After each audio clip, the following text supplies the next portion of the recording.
12 Game Changers. Amel Ramdan, François Moulek, 12 heures non-stop pour s'inspirer, comprendre et apprendre.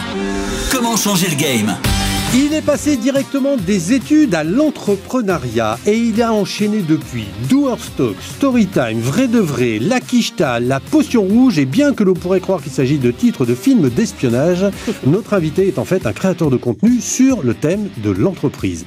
Et si vous trouvez qu'on est dingue de faire un podcast de 12 heures avec plus de 20 invités, lui, c'est encore plus dingue, il fait des podcasts de 6 heures mais avec un seul invité. Je ne sais pas du tout dans quel état il termine, mais ça doit être quand même assez sympa. Il fait vraiment partie de cette génération qui n'a qu'une idée en tête, changer le game en donnant la parole à travers les programmes qu'il conçoit ou les soirées qu'il organise, à toutes celles et tous ceux qui, comme lui, se lèvent de matin pour faire bouger les choses. Alors, il nous est apparu évident qu'il était le mieux placé pour répondre à la question que tout le monde se pose. Peut-on aujourd'hui entreprendre sans maîtriser sa communication ? Florent Bonnefond, bonjour. Bonjour, merci de m'accueillir. Bonjour Florent. Alors en fait, tu as créé pas mal de médias, pas mal de contenus, mais aujourd'hui tu es très connu pour les soirées de Flomodia, qui sont des soirées networking. Est-ce que c'est pas surprenant aujourd'hui dans un monde complètement digitalisé, surtout avec ta génération à toi, d'avoir ces soirées networking qui sont très rapidement devenues une référence sur Paris ? Ouais, c'est vrai que, comme tu l'as dit, je pense que tout se digitalise beaucoup. Nous, on en a profité avec pas mal de nos contenus que François a cités, mais je pense qu'aussi les gens avaient besoin d'un retour au physique. C'est peut-être aussi pour ça que l'engouement s'est fait assez rapidement sur nos événements. Donc, je pense qu'un retour au physique, soirée networking, en plus dans des ambiances assez cool, je l'espère. Donc, je pense que c'est ce qui a fait la recette de ces événements-là, et c'est que le début, je l'espère. Et justement, au niveau de la communication, parce que vous avez fait un carton plein dès le départ, parce que vous maîtrisez super bien la com, justement, toutes les startups qui arrivent aujourd'hui, qu'est-ce que tu peux leur conseiller pour réussir à faire parler d'elles assez rapidement de manière virale ? Je dirais dans un premier temps d'identifier le bon canal. Parce qu'il y en a de plus en plus maintenant en différents réseaux, je pense à LinkedIn, Instagram, YouTube, des choses comme ça. La première chose, j'identifierai le bon canal pour les personnes que je veux toucher. Parce que pareil, il y a un adage un petit peu dans l'entrepreneuriat, dans la création de contenu, c'est quand on veut parler à tout le monde, on parle à personne. Donc c'est bien d'identifier à qui mon contenu s'adresse et sur quel canal il est présent. Et en règle générale, si tu es assez régulier, avec un bon volume, un peu bourrin, ça passe. Un peu bourrin ? Il faut être bourrin ? Ouais, surtout au début. Surtout au début, je pense, parce que y a beaucoup de monde, la concurrence, il y a beaucoup de concurrents ou pas. Ça peut être des vases communicants, la création de contenu. C'est d'ailleurs pour ça que c'est intéressant de faire venir du monde sur son podcast, ses émissions, ses événements, et d'en recevoir d'autres aussi. Donc un peu bourrin, ouais, je pense que c'est quoi être bourrin ? Volume, pas avoir peur de contacter des personnes qu'on pense inaccessibles, ne pas avoir peur de communiquer, se positionner. Ouais, je pense que c'est ça, être authentique. Est-ce que la création de contenu, aujourd'hui, au fond, c'est devenu un peu l'alpha et l'oméga de n'importe quelle stratégie de communication ? Je pense que c'est un peu on en discutait il n'y a pas longtemps avec d'autres entrepreneurs. Je pense que c'est un peu un passage obligatoire, en fonction de ton secteur, évidemment. Je pense qu'on peut réussir sans ça. Mais ouais, c'est quand même un sujet très, très intéressant et je pense important à l'heure actuelle, où on est une grosse partie de nos temps sur l'ordinateur, sur le téléphone, des choses comme ça. Donc d'être présent, on va dire que ça augmente les chances de réussite et de pousser des portes. Ça ouvre aussi des opportunités. Regardez, je suis invité aussi dans ce magnifique studio grâce à tout ça. Donc ouais, je pense que c'est quand même une clé importante de l'avancement de certains projets en tout cas. Donc toi, tu es passé directement de l'école à l'entrepreneuriat ? Ouais, j'ai fait quand même une année de césure en CDI. Oh, ça compte pas, ça. Mais voilà, c'était assez rapide. Et alors, tu as commencé par quoi ? J'ai commencé avec une première marque qui s'appelait LT, qui était des boissons infusées. Donc là, l'objectif, c'était de commercialiser un produit food grands magasins et boutiques spécialisées. Et j'ai fait toutes les erreurs possibles d'entrepreneur. J'avais aucune connaissance du secteur, donc je me suis formé énormément tout seul et aussi avec mon associé Mathieu, que je salue. Et c'est vrai qu'en fait, on a fait beaucoup d'erreurs. Donc on était positionné sur le marché de la boisson du snacking et le produit avait une DLC très courte sur un marché où les DLC sont habituellement très longues avec des conditions de stockage qui n'étaient pas du tout favorables aux redistributeurs. Donc non, vraiment les 3-4 grosses erreurs principales, je les ai faites. Donc voilà, mais très bonne expérience, beaucoup de rencontres. C'est aussi ce qui m'a permis de découvrir que j'aimais les histoires d'entrepreneurs parce que ça m'a permis de rencontrer pas mal de gens qui avaient soit monté des restos, des boutiques, qui travaillaient un peu dans d'autres secteurs de l'agroalimentaire. Et en fait, gros kiff de pouvoir échanger avec leurs histoires, leurs parcours, leurs échecs, leurs réussites, leurs tips. Et c'était un peu ça le déclic aussi de OK, j'ai envie de faire quelque chose qui est en lien avec tout ça, quoi. D'où t'en arrivais dans les médias? Ouais, il y a quelques petites étapes avant, mais en gros, c'est ça, exactement. Ouais. Du coup, après, je reviens avec... je rééchange avec Mohamed, que j'avais rencontré au préalable dans ma première boîte, La Durée, avec qui on était collègues il y a quelques années de ça. Et de fil en aiguille, on échange. Lui écoutait pas mal de podcasts et il se rendait compte d'un truc, c'est qu'il y a certains sujets qui n'étaient pas abordés dans les podcasts, les émissions, parce que le temps était très court, 45 minutes, une demi-heure, 1 heure. Donc c'est pas mal pour parler d'une thématique précise ou d'un sujet, mais c'est vrai que du coup on n'a pas forcément toujours le temps d'aller en détail dans certains points. Et du coup on s'est dit, bah attends, il y a peut-être un créneau là-dessus, ça existait un petit peu déjà aux US avec Joe Rogan. Et même Matt Steph, qui le faisait aussi, Mathieu Stéphanie, Génération de 8 sur Self. Et du coup, on s'est dit, bah, OK, let's go, on le fait avec nos codes, ça nous permet de se créer un réseau aussi. Ça nous a permis de rencontrer pas mal de monde, de créer pas mal de trucs. Et voilà, première émission. Et puis après, de fil en aiguille, on a construit autour avec de nouvelles émissions, les événements. Et puis maintenant, on est un média. C'est un peu la question que j'avais envie de te poser. Est-ce que tu es un créateur de contenu ou est-ce que tu es un média? C'est le fait d'être positionné sur notre plateforme principale. Nous, notre canal principal, c'est YouTube. Et c'est un peu un positionnement sur deux chaises. On est un peu les fesses entre deux chaises parce que du coup, on a du mal à s'identifier comme un média proprement parlé, même s'il y en a qui le font très bien. Je pense à Bouscapé, par exemple, qui est vraiment exclusivement digital. Et en même temps, la marque est très incarnée, Flomodia est très incarnée par Florent, Mohamed et du coup Média. Et donc du coup, on est mi-créateur de contenu, mi-média, c'est la nouvelle case. Voilà. C'est une pure invention. Exactement. Il y a encore 15 ans, un entrepreneur, il créait un produit, il donnait sa com à une agence de marketing ou de publicité, et puis il continuait à créer son produit ou le commercialiser. Ouais. Aujourd'hui, est-ce qu'un entrepreneur est obligé d'être un créateur de contenu, savoir maîtriser les médias, savoir en même temps créer ses contenus, être innovant, faire de l'événement. Et fabriquer son produit. Et fabriquer son produit. C'est pas obligatoire, comme je disais, c'est vraiment la discussion que j'ai eue il y a quelques jours avec d'autres entrepreneurs sur ça. C'est pas obligatoire. Maintenant, c'est vrai qu'en fonction du secteur, du produit et tout ça, je pense que ça peut être game changer. Ouais. On va utiliser le mot-clé. Mais c'est réel, en fait. Ça peut ouvrir beaucoup de portes, ça peut accélérer beaucoup de choses. C'est pas obligatoire. Je pense qu'il y en a qui réussissent très bien dans l'ombre sans avoir jamais publié quoi que ce soit. Mais en fonction je pense que dans 80% des cas, à l'heure actuelle, peut-être 90%, c'est intéressant. Ça documente aussi.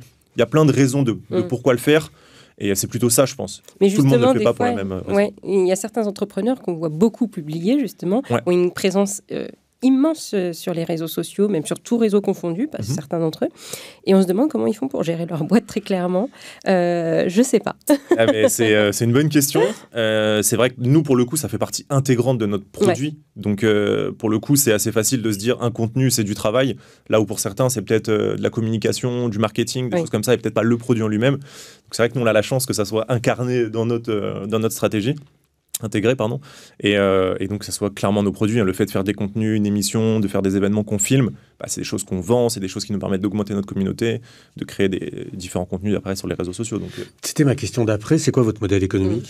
Alors c'est le business model du créateur de contenu et du média, c'est pour ça qu'on a un petit peu cette double casquette, créateur de contenu parce que du coup on fait des sponsors, on peut être affilié avec certaines marques sur certains événements qui considèrent que le sujet, la thématique est intéressante pour eux, ça peut toucher leur cible, dans ce cas-là on sponsorise nos événements. On a également un modèle d'agence donc, qui est plus propre aux médias souvent, qui est derrière avec Seizo Paris. Donc, je salue également Ethan qui nous a rejoint récemment pour s'occuper de cette partie-là. Et là, pour le coup, on fait de la création audiovisuelle pour les marques, donc photos, communication vidéo, pub, voilà. Mais est-ce que la création de contenu en elle-même est une source de revenus, est une source de profit aujourd'hui? Oui, quand c'est affilié avec une marque. Okay. À l'état pur comme ça, si demain je crée une vidéo, je la mets sur YouTube, on n'a pas assez de vues entre guillemets pour générer du AdSense, qu'on appelle. Donc la plateforme nous rémunère, mais très peu. C'est pas viable économiquement parlant, pas à notre échelle en tout cas. Mais par contre, une fois qu'il y a une marque qui nous suit aussi bien dans le co-branding ou dans le sponsoring, ouais, là pour le coup ça devient intéressant et c'est notre modèle. C'est quoi l'intérêt de mixer la création de contenu, donc la vidéo, et l'organisation d'événements? Comment ça se rejoint tout ça? Très bonne question, très bonne question. Tu ne poses que des bonnes questions. C'est vrai, je vois ça. Nous, notre intérêt, c'est en fait, c'est l'événement, là, c'est la partie physique. mais chaque événement est filmé, devient un contenu qu'on diffuse après donc, sur nos réseaux, donc principalement YouTube, encore une fois, hein, mais chaque vidéo, en fait, chaque Doers Talk est une vidéo. Et la partie, on va dire, physique nous permet de rencontrer du monde, de consolider la communauté, et même de rencontrer de nouvelles personnes qui rejoignent la communauté. On a des plateformes comme Eventbrite, en fait, qui nous permettent de faire de l'acquisition, entre guillemets, hein, de nouvelles personnes. Et après, qu'on transforme en présentant le média, présentant nos divers contenus, parce qu'eux veulent voir les replays, veulent voir nos interviews. Donc voilà, c'est vraiment ces deux choses distinctes, entre guillemets, mais qui sont quand même super liées du fait qu'on filme tout et qu'on s'en sert pour faire avancer le média. Et aujourd'hui, votre business, je parle là du média création de contenu, c'est un business à l'équilibre, c'est un business qui mange de l'argent, s'il mange de l'argent, il est financé comment? Donc on est full bootstrap, c'est autofinancé depuis le début. C'est pas toujours à l'équilibre. Non, c'est vrai, ça prend beaucoup de temps. En plus de ça, nous on a un peu une stratégie de réinjecter tout. On serre un peu la ceinture, Mohamed et moi par exemple, sur des salaires ou des choses comme ça, pour tout réinjecter en fait dans le fait d'organiser des événements, du meilleur matériel. Là, du coup, depuis presque un an, on a rejoint les équipes de l'Empire avec Guillaume dans Paris pour avoir un magnifique lieu qui nous a permis de justement démarrer ces événements. Et tout ça, ça a un coût. Et c'est un peu ça pour l'instant. Nous, on réinjecte beaucoup, on fait beaucoup de dépenses pour justement aller plus vite et engranger plus de contenu, plus d'opportunités aussi. Et c'est quoi l'objectif final de tout ça? L'objectif final, le premier, c'est de créer un mouvement, une communauté d'entrepreneurs la plus forte de France et d'Europe, je l'espère, à terme, surtout avec ce lieu. Et après, il y a pas mal économiquement parlant, en termes de business model, il y a pas mal de choses qui peuvent se dessiner. Je pense que vous connaissez The Family, une partie incubateur, accélérateur qu'eux ont fait. Et c'est des choses qui peuvent, pour nous, arriver après, en fait, derrière. Vu qu'on a une communauté justement d'entrepreneurs, donc soit wannabe, soit qu'ils le sont déjà, en fait, on peut accompagner certains à aller plus vite parce que on a quand même on a acquis un réseau de la création, sur la création de contenu, des expertises, des choses comme ça. Et donc, un des objectifs, on va dire à moyen long terme, ce serait ça. Et votre communauté aujourd'hui, c'est combien d'entrepreneurs? C'est pas loin de 70 000 entrepreneurs. 70 000 entrepreneurs? Ouais, sur tout réseau confondu, ouais. Waouh! En combien de temps? En bientôt un peu plus de 2 ans et demi. En janvier 2024, ça fera 3 ans qu'on a lancé la première vidéo. Okay. Donc au début, évidemment, ça va un petit peu lentement parce qu'on démarre, on découvre, on ne connaissait rien à l'audiovisuel. Et puis voilà, maintenant, en janvier, ça fera 3 ans qu'on est lancé. Quand tu dis 70 000 entrepreneurs, comment tu évalues ta communauté? Comment tu la valorises? Le plus simplement, déjà, c'est de faire le cumul un petit peu des abonnés qu'on peut avoir sur nos diverses plateformes, que ce soit newsletter, que ce soit sur YouTube, LinkedIn, etc. Et en fait, nos contenus sont franchement 90%, 95% à destination de personnes qui veulent justement monter leur boîte. Quand je dis entrepreneur, je l'entends au sens large, que ça peut être aussi bien des freelances, des choses comme ça, qui sont tout à fait des entrepreneurs, ou même des artistes, des sportifs qui ont besoin de communiquer, peut-être construire leur stratégie, leur marketing pour leur structure ou des choses comme ça. Et donc voilà, comment on l'évalue, c'est ça, on sait que notre contenu est à destination de ces gens-là. Et techniquement, il y a peut-être des curieux qui ne le sont pas et qui suivent, et tant mieux, ils ont raison. Mais ouais, c'est vrai que même sur le déplacement en événement, on sonde un petit peu à chaque fois nos invités et tout. Et franchement, 80 et 90% de la salle à chaque fois veut devenir entrepreneur. Ouais, et concerné par le sujet. Exactement. Ok. Florent, il y a un principe dans le 12-12, c'est que celles et ceux qui regardent posent des questions. Très bien. Et c'est maintenant. Le 12-12 Game Changer, vos questions. Alors Florent, as-tu rencontré des difficultés dues au fait que tu n'avais pas beaucoup d'expérience avant de te lancer dans l'entrepreneuriat? Oui, beaucoup. Je crois que c'est toutes les bêtises dont tu parlais. Tu l'as fait. Je crois que c'est un peu obligatoire, les difficultés dans l'entrepreneuriat ou pas, et c'est tant mieux pour ceux qui n'y en a pas. Mais en fait, vu qu'on est en permanence en train d'apprendre, on fait des erreurs. Et ouais, moi j'en ai rencontré du coup pas mal sur ma première activité et sur la seconde aussi avec Flomodia. Clairement, on a eu pas mal de difficultés sur plein de sujets qu'on surmonte à chaque fois, qu'on contourne. Donc oui, ça fait partie de l'aventure et on en a rencontré. Et je pense qu'il y en aura tout le temps. Et ton entourage t'a encouragé juste après tes études quand t'as dit je veux devenir entrepreneur, ou en tout cas je me lance tout seul? Ouais, franchement pour le coup, j'ai pas eu de blocage dessus. Ouais. Ma mère, évidemment, toujours un peu, mais t'es sûr, ça va aller, tu vas pouvoir te payer et tout. Donc, ça, c'est un peu, je pense... Elle va mieux, ouais. Pas toujours. On s'inquiète toujours autant. Comme je te l'ai dit, on se serre très beaucoup la ceinture. Mais en fait, je pense qu'on est... surtout, je parle à l'époque quand je me suis lancé, où j'étais plus jeune, je quittais du coup le taf pour ça. je pense qu'on était tellement déterminés, et on l'est toujours, hein, mais à l'époque, en tout cas, je t'en parle, que tout le monde nous faisait confiance et on y croyait en fait. Même, j'ai fait beaucoup d'erreurs et j'aurais pu, je le disais encore une fois, avec mon produit, si je l'avais fait sonder au marché ou à des experts, ils m'auraient dit mais non, c'est impossible, genre, factuellement, ça peut pas passer. Mais nous, on était tellement motivés et tellement déterminés que les gens disaient ça peut le faire, je pense.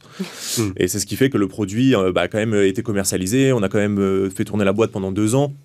Et parce qu'en fait, on traversait des murs, quoi. C'était vraiment des murs, et normalement, on n'aurait pas dû passer, mais on était tellement motivés qu'on passait des murs, et puis un jour, il y avait un plus gros mur que nous. Et là, boum. Exactement. Et là, dans les médias, quand tu es rentré dans les médias, parce que, bon, de ce que je comprends, c'était pas trop ni ta formation, ni ta culture. Alors, pourquoi être venu là, déjà ? Tout simplement parce que, comme je le disais avant, mais avec Mohamed, c'est vrai que donc on avait identifié cette partie podcast où il manquait quelque chose qui nous convenait. Ok, mais à un moment donné, il faut que... Bon, là, vous identifiez une niche, mais c'était une appétence personnelle. Pas du tout. Vous aviez envie de vous mettre en scène, vous aviez envie de devenir des stars. Pour le coup, Mohamed je pense qu'il check le live. Lui avait déjà créé un peu de contenu à titre personnel. Okay. Moi, j'étais plutôt gros consommateur, très gros consommateur de YouTube depuis une dizaine d'années. Donc c'est vrai que je diguais pas mal sur des trucs de la niche entrepreneuriale, ce qui pouvait se faire et tout ça. Et c'est vrai que le modèle un peu bouscapé, média très digital, avec les codes, on va dire des nouveaux codes, ça me parlait beaucoup. Et en fait, le fait de cette discussion avec lui, le fait de OK, podcast, mais attends, on peut peut-être aller plus loin. C'est vrai qu'il n'y a pas de médias sur l'entrepreneuriat. Il y a des trucs qui existent, mais qui sont quand même qui sont pas forcément dans les mêmes codes. Hein. Je pense à des Madines, Forbes, Stratégie, des choses comme ça qui existent, mais qui sont quand même assez différents d'une autre. Ouais, complètement. Et donc on s'est dit OK, let's go. Et en fait, comment on démarre ? Il faut filmer. OK, on a une caméra, on va demander à un pote. Tu te souviens de la première vidéo que tu as faite ? Je m'en souviens et elle est encore sur YouTube, mais j'ai très peu de confiance en moi. Mais ça fait partie du jeu. C'est vrai qu'au début, j'étais même pas très à l'aise avec le fait de me mettre devant la caméra, mais je savais que ça faisait aussi partie intégrante de ce que je voulais faire et que c'était qu'au début en fait. Là maintenant, ça va mieux. Je suis pas toujours ultra à l'aise. Ça ira encore mieux dans 3 ans. Mais voilà, amusez-vous à regarder la première vidéo présentation de Flomodia. Je voulais pas sortir un dossier, hein, c'était juste une question. Mais je l'assume. Moi, je pensais que tu l'avais enlevé. Hein. Non, je l'assume. Ça fait partie de l'aventure. Bah ouais, carrément. Quel conseil tu pourrais donner à des entrepreneurs qui cherchent à améliorer leur stratégie marketing et à se démarquer dans un marché concurrentiel ?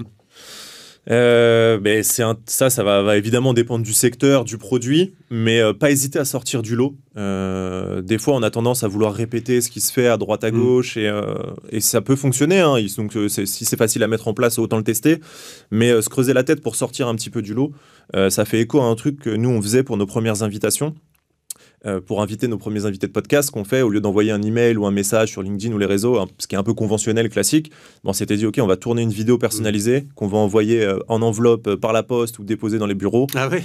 Et donc, la personne scannait un QR code avec une enveloppe personnalisée, donc French Doers à l'époque, avec un petit mot à la main, salut Amel, on vient de tourner une vidéo rien que pour toi, scanne, t'as tous les détails dedans, donc, tu scannes, t'arrivais sur une landing page qu'on avait faite avec une vidéo de Mohamed et moi, ultra personnalisé, vraiment de 1 ou 2 minutes qu'on avait tourné rien que pour toi, et on t'expliquait pourquoi on voulait te recevoir dans l'émission. Et en vrai, ça a fait mouche. C'est comme ça qu'on a réussi à choper de gros entrepreneurs dès les premières vidéos, parce que on sortait du lot et les gens se disaient OK, c'est cool en fait, il y a un vrai effort qui est fait. Donc si j'ai un conseil, c'est ça, essayer de sortir du lot, essayer de prendre peut-être quelque chose qui fonctionne et comment je mets ma patte dessus, comment je sors de ces 99% d'interaction, de sollicitation. Moi, je retiens 2 mots, c'est personnalisation et expérience, en fait. Ouais, clairement. L'expérience, ça, c'est un gros truc qu'on met en avant avec Flomodia. Et dans les événements, il y a les pizzas, il y a des boissons, la musique. Nous, c'était ultra important. Ça a un coût, entre guillemets, pour nous, même si on est soutenu par des sponsors. Mais c'est vrai que pour nous, c'est important que les gens qui viennent sur place passent un bon moment, vraiment valide à 100% cette expérience-là.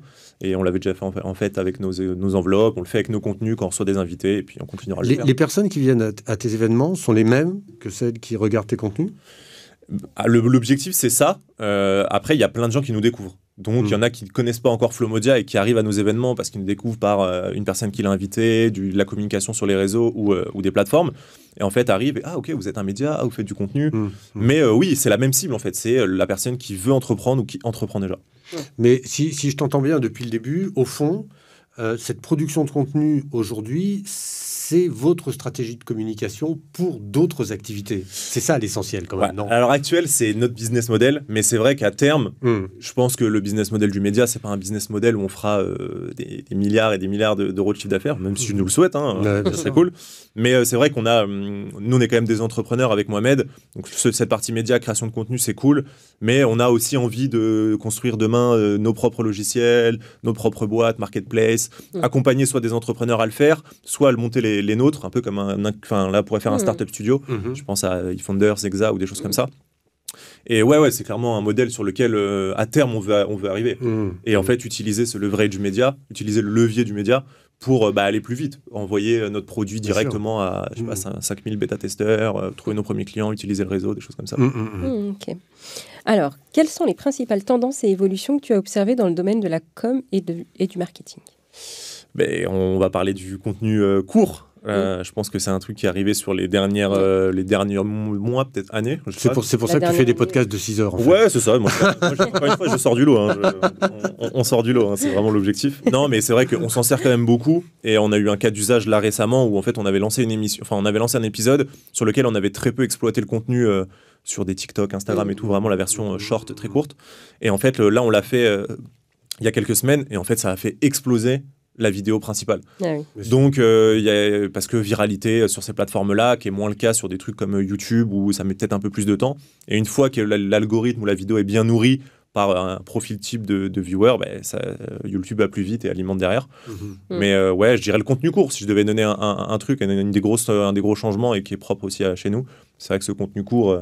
En plus, c'est homogène à plein de plateformes. Une vidéo de 30 secondes verticale, sous-titrée, comme on peut le voir, on peut la diffuser sur 4 à 6 plateformes, 7 plateformes différentes, donc c'est quand même fou. Et puis, il y a quand même quelque chose qui a beaucoup évolué. Enfin, ça, c'est vraiment la méthode TikTok, c'est que l'algo, en fait, ne te demande pas ton antériorité. C'est-à-dire qu'il prend ton contenu, il le propose à, 100 personnes, et si ça fonctionne, hop, il en rajoute 100, puissant. Ah, mais clairement, c'est l'avantage de ces plateformes-là. On suit beaucoup moins de personnes. On arrive sur notre fil d'actualité et en fait, c'est la plateforme qui dit « Ok, je vais te proposer des trucs. Est-ce que ça te va ? Est-ce que ça te va ? Est-ce que ça te va ?»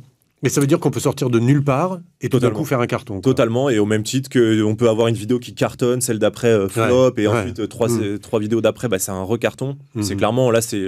c'est super déprimant, non ? Non, je sais que ça a de l'impact sur certains créateurs de contenu. Il faut arriver à se détacher un petit peu de ce truc de « Ok, mes vidéos ont floppé, n'ont pas fait beaucoup de vues et tout ça. » Ça arrive, c'est le jeu de la création de contenu et des algorithmes. C'est un peu relou, clairement, mais je sais que ça peut impacter des gens, il faut faire attention à ça. La question d'après, on va croiser avec une réponse que tu as déjà donnée. Le content marketing prend de plus en plus d'ampleur. Quel avenir pour les commerciaux et leur prospection à froid ? Quand je t'écoutais parler tout à l'heure, tu me disais, moi je fais ça, ça me permet de spotter ça, puis après de pouvoir adresser mon produit à 5000 personnes ou je sais pas quoi. Enfin bon, c'est une toute autre manière, en fait, de développer les business. Bien sûr. Je pense que les sales dans les sales, dans les prochaines années, continueront de créer du contenu, même si c'est déjà le cas pour certains. Je pense que là, on parlait beaucoup d'outbound, le fait d'aller chercher les gens. Maintenant, l'inbound est quand même bien en place. C'est pas nouveau non plus, mais c'est vrai que c'est pas encore en place pour tout le monde. Et je pense que pour les sales, il y aura un bon mix des deux. En tout cas, pour 90%. Encore une fois, ça dépend évidemment du marché, du produit, mais je pense que l'inbound fera aussi un bon truc pour le content marketing. Donc, tu disais, vous avez en gros une communauté de 70 000 personnes. Est-ce que vous avez calculé le nombre d'heures je ne parle même pas d'argent, je parle d'heures que vous avez passées avec tes associés pour développer cette communauté de 70 000 personnes. Oh là là, je préfère même pas calculer. Vraiment, c'est beaucoup de travail. La réalité, c'est ça. Encore une fois, je ne cache pas du tout. Je maquille pas la mariée, comme on dit. C'est beaucoup de travail, c'est beaucoup d'abnégation, beaucoup de sacrifices. Je le disais encore une fois, on ne s'est pas payé plusieurs fois. C'est pas toujours le cas encore. Donc non, il y a beaucoup de taf. Mais on a la chance que ça commence à payer. Ça paye déjà avec pas mal de petits trucs, mais on veut toujours plus, on veut l'étape d'après. Alors donc, il est temps de répondre à cette question que tout le monde se pose. Peut-on aujourd'hui entreprendre sans maîtriser sa communication ? Dans 98% des cas, non, je dirais. Il y a toujours les exceptions qui confirment la règle, mais il faut, je pense, ça peut faire partie intégrante de son business maintenant. C'est quand même très, très important. En tout cas, j'en fais partie. Écoute, Florent, en tout cas, tu as énormément progressé depuis la première vidéo. C'est clair. Que je n'ai pas vu, mais je trouve ça très rigolo. Merci beaucoup d'être passé. Merci. On souhaite plein de beaux projets à Flow Media. Et puis, écoute, tu reviens quand tu veux nous parler... Flomodia, pardon, j'ai dit Flomédia, excusez-moi. Flomodia, et tu reviens nous parler de tes futurs projets, de tes avancées, quand Avec tu plaisir. veux. Ça a été un vrai plaisir. Merci à tous les deux. À très bientôt. Le 12-12 Game Changer.